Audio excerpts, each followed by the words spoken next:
Thirstywater's Bible in a Year presents the New American Standard Bible, 1995 edition. Day 48, Numbers chapters 14 and 15. Chapter 14, The People Rebel. Then all the congregation lifted up their voices and cried, and the people wept that night. All the sons of Israel grumbled against Moses and Aaron, and the whole congregation said to them, "Would that we had died in the land of Egypt, or would that we had died in this wilderness! Why is the Lord bringing us into this land to fall by the sword? Our wives and our little ones will become plunder. Would it not be better for us to return to Egypt?" So they said to one another, "Let us appoint a leader and return to Egypt." Then Moses and Aaron fell on their faces in the presence of all the assembly of the congregation of the sons of Israel. Joshua the son of Nun and Caleb the son of Jephunneh, of those who had spied out the land, tore their clothes. And they spoke to all the congregation of the sons of Israel, saying, "The land which we passed through to spy out is an exceedingly good land. If the Lord is pleased with us, then he will bring us into this land and give it to us, a land which flows with milk and honey. Only do not rebel against the Lord, and do not fear the people of the land, for they will be our prey. Their protection has been removed from them, and the Lord is with us. Do not fear them." But all the congregation said to stone them with stones. Then the glory of the Lord appeared in the tent of meeting to all the sons of Israel. Moses pleads for the people. The Lord said to Moses, "How long will this people spurn me? And how long will they not believe in me, despite all the signs which I have performed in their midst? I will smite them with pestilence and dispossess them, and I will make you into a nation greater and mightier than they." But Moses said to the Lord, "Then the Egyptians will hear of it, for by your strength you brought up this people from their midst, and they will tell it to the inhabitants of this land. They have heard that you, O Lord, are in the midst of this people. For you, O Lord, are seen eye to eye, while your cloud stands over them. And you go before them in a pillar of cloud by day, and in a pillar of fire by night. Now, if you slay this people as one man, then the nations who have heard of your fame will say, 'Because the Lord could not bring this people into the land which he promised them by oath, therefore he slaughtered them in the wilderness.' But now, I pray, let the power of the Lord be great, just as you have declared. The Lord is slow to anger and abundant in loving kindness, forgiving iniquity and transgression. But he will by no means clear the guilty, visiting the iniquity of the fathers on the children to the third and the fourth generations.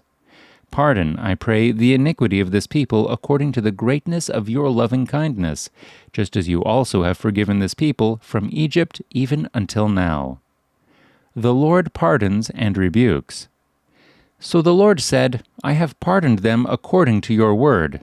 But indeed, as I live, all the earth will be filled with the glory of the Lord. Surely all the men who have seen my glory and my signs which I performed in Egypt and in the wilderness, yet have put me to the test these 10 times and have not listened to my voice, shall by no means see the land which I swore to their fathers, nor shall any of those who spurned me see it. But my servant Caleb, because he has had a different spirit and has followed me fully, I will bring into the land which he entered, and his descendants shall take possession of it. Now the Amalekites and the Canaanites live in the valleys. Turn tomorrow and set out to the wilderness by the way of the Red Sea." The Lord spoke to Moses and Aaron, saying, "How long shall I bear with this evil congregation who are grumbling against me? I have heard the complaints of the sons of Israel which they are making against me. Say to them, 'As I live, says the Lord, just as you have spoken in my hearing, so I will surely do to you. Your corpses will fall in this wilderness, even all your numbered men, according to your complete number from 20 years old and upward, who have grumbled against me. Surely you shall not come into the land in which I swore to settle you, except Caleb the son of Jephunneh and Joshua the son of Nun. Your children, however, whom you said would become a prey, I will bring them in, and they will know the land which you have rejected. But as for you, your corpses will fall in this wilderness. Your sons shall be shepherds for 40 years in the wilderness, and they will suffer for your unfaithfulness, until your corpses lie in the wilderness. According to the number of days which you spied out the land, 40 days, for every day you shall bear your guilt a year, even 40 years, and you will know my opposition. I, the Lord, have spoken. Surely this I will do to all this evil congregation who are gathered together against me. In this wilderness they shall be destroyed, and there they will die."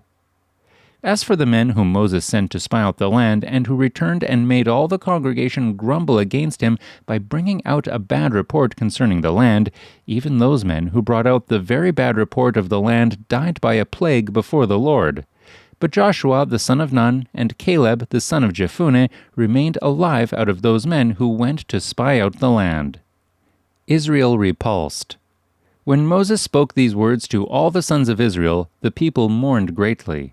In the morning, however, they rose up early and went up to the ridge of the hill country, saying, "Here we are. We have indeed sinned, but we will go up to the place which the Lord has promised." But Moses said, "Why then are you transgressing the commandment of the Lord when it will not succeed? Do not go up, or you will be struck down before your enemies, for the Lord is not among you. For the Amalekites and the Canaanites will be there in front of you, and you will fall by the sword, inasmuch as you have turned back from following the Lord. And the Lord will not be with you." But they went up heedlessly to the ridge of the hill country. Neither the ark of the covenant of the Lord nor Moses left the camp. Then the Amalekites and the Canaanites who lived in that hill country came down and struck them and beat them down as far as Hormah. Chapter 15. Laws for Canaan. Now the Lord spoke to Moses, saying, "Speak to the sons of Israel, and say to them, When you enter the land where you are to live, which I am giving you, then make an offering by fire to the Lord, a burnt offering or a sacrifice to fulfill a special vow, or as a freewill offering, or in your appointed times, to make a soothing aroma to the Lord, from the herd or from the flock. The one who presents his offering shall present to the Lord a grain offering of 1/10 of an ephah of fine flour mixed with 1/4 of a hin of oil. And you shall prepare wine for the drink offering, 1/4 of a hin with the burnt offering or for the sacrifice for each lamb. Or for a ram you shall prepare as a grain offering 2/10 of an ephah of fine flour mixed with 1/3 of a hin of oil. And for the drink offering you shall offer 1/3 of a hin of wine as a soothing aroma to the Lord. When you prepare a bull as a burnt offering or a sacrifice, to fulfill a special vow, or for peace offerings to the Lord, then you shall offer with the bull a grain offering of 3/10 of an ephah of fine flour mixed with 1/2 a hin of oil. And you shall offer as the drink offering 1/2 a hin of wine as an offering by fire, as a soothing aroma to the Lord. Thus it shall be done for each ox, or for each ram, or for each of the male lambs, or of the goats. According to the number that you prepare, so you shall do for every one according to their number. All who are natives shall do these things in this manner, in presenting an offering by fire as a soothing aroma to the Lord. Law of the Sojourner.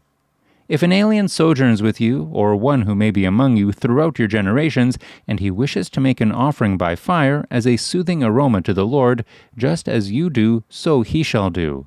As for the assembly, there shall be one statute for you and for the alien who sojourns with you, a perpetual statute throughout your generations. As you are, so shall the alien be before the Lord. There is to be one law and one ordinance for you and for the alien who sojourns with you. Then the Lord spoke to Moses, saying, "Speak to the sons of Israel, and say to them, When you enter the land where I bring you, then it shall be that when you eat of the food of the land, you shall lift up an offering to the Lord. Of the first of your dough you shall lift up a cake as an offering. As the offering of the threshing floor, so you shall lift it up. From the first of your dough you shall give to the Lord an offering throughout your generations. But when you unwittingly fail and do not observe all these commandments which the Lord has spoken to Moses, even all that the Lord has commanded you through Moses, from the day when the Lord gave commandment and onward throughout your generations, then it shall be, if it is done unintentionally without the knowledge of the congregation, that all the congregation shall offer one bull for a burnt offering, as a soothing aroma to the Lord, with its grain offering and its drink offering, according to the ordinance, and one male goat for a sin offering. Then the priest shall make atonement for all the congregation of the sons of Israel, and they will be forgiven, for it was an error, and they have brought their offering, an offering by fire to the Lord, and their sin offering before the Lord for their error. So all the congregation of the sons of Israel will be forgiven, with the alien who sojourns among them, for it happened to all the people through error. Also, if one person sins unintentionally, then he shall offer a 1-year-old female goat for a sin offering. The priest shall make atonement before the Lord for the person who goes astray when he sins unintentionally, making atonement for him that he may be forgiven. You shall have one law for him who does anything unintentionally, for him who is native among the sons of Israel, and for the alien who sojourns among them. But the person who does anything defiantly, whether he is native or an alien, that one is blaspheming the Lord, and that person shall be cut off from among his people. Because he has despised the word of the Lord and has broken his commandment, that person shall be completely cut off. His guilt will be on him. Sabbath breaking punished. Now while the sons of Israel were in the wilderness, they found a man gathering wood on the Sabbath day. Those who found him gathering wood brought him to Moses and Aaron and to all the congregation, and they put him in custody because it had not been declared what should be done to him. Then the Lord said to Moses, "The man shall surely be put to death. All the congregation shall stone him with stones outside the camp." So all the congregation brought him outside the camp and stoned him to death with stones, just as the Lord had commanded Moses. The Lord also spoke to Moses, saying, "Speak to the sons of Israel, and tell them that they shall make for themselves tassels on the corners of their garments throughout their generations, and that they shall put on the tassel of each corner a cord of blue. It shall be a tassel for you to look at and remember all the commandments of the Lord, so as to do them and not follow after your own heart and your own eyes, after which you have played the harlot, so that you may remember to do all my commandments and be holy to your God. I am the Lord your God, who brought you out from the land of Egypt to be your God. I am the Lord your God."